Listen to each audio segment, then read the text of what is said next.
not synonymous with injuries in recent years, but Klay Thompson is questionable for Wednesday's Game 3 with a strained hamstring. Kevon Looney is likely done for the series, and no word on KD's status.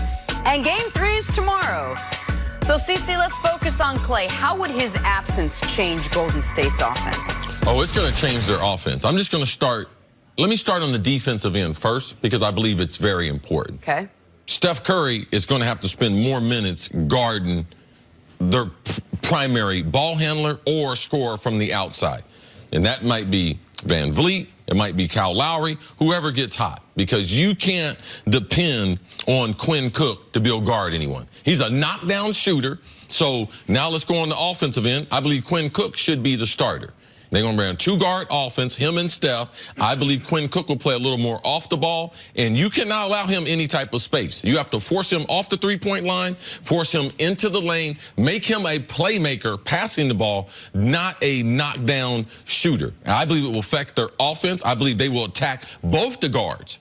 I believe that you'll have more post-up situations from the guards with the Warriors, because they can't be an elite defense when they have inferior guard play on the defensive end from Steph and from Cook. I believe Steve Kerr, they move the ball more. When they get injuries, what they do is get everyone involved more to try to make the court open up, try to get some easy looks, try to get some backdoor, because they know they need someone else to be able to score between 14 to 22 points. Those points that Klay, they're not going to be able to replace him from a style standpoint, but we need to be able to replace those buckets some kind of way. Let's get out in transition before they get their defense set. I expect Steve Kerr to do a number of those things to try to get the win in game number 3. So one thing that I've, over a few years, learned to listen to you very closely on is injuries and how it affects the athlete.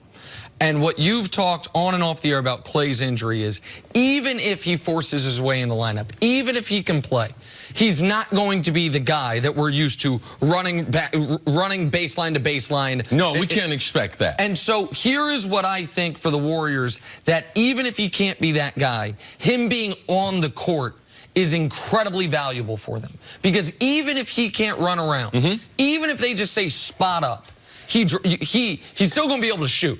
Klay be able to shoot from a wheelchair. So just him being on the court will open things up more. Him being on the court will make it to where you can't play that box and one. Not that they were necessarily going to unveil that again for Game 3. I think him being out there in any capacity is the only real chance they have against Toronto in Game 3, assuming Durant doesn't play.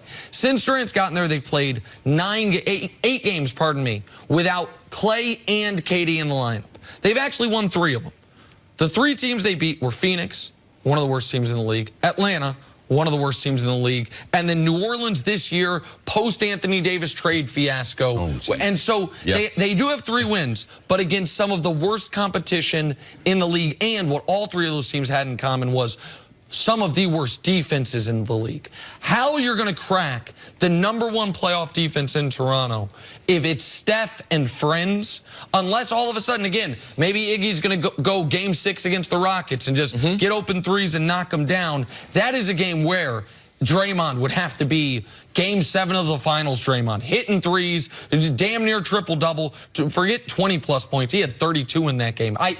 The Warriors beat you with their offense. Their defense has been underrated over the last few years. Their offense has been record-setting.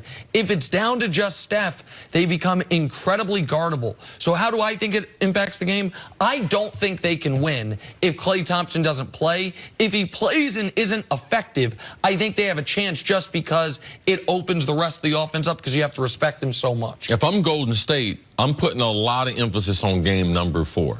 Because I'm trying to make this a mini series. Even though I don't have home court advantage, if I don't have Klay available for Game 3, I have to concentrate and try to get him and KD available for Game 4. And then now it's the two-time defending champ trying to win 2 out of 3.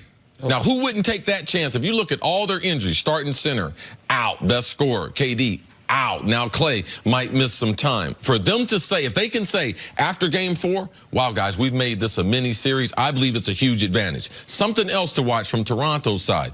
Watch OG Anunoby. Watch if he comes back. He was activated for game number 2. Didn't play. Didn't play. has rejoined the team and practicing, hadn't played since April.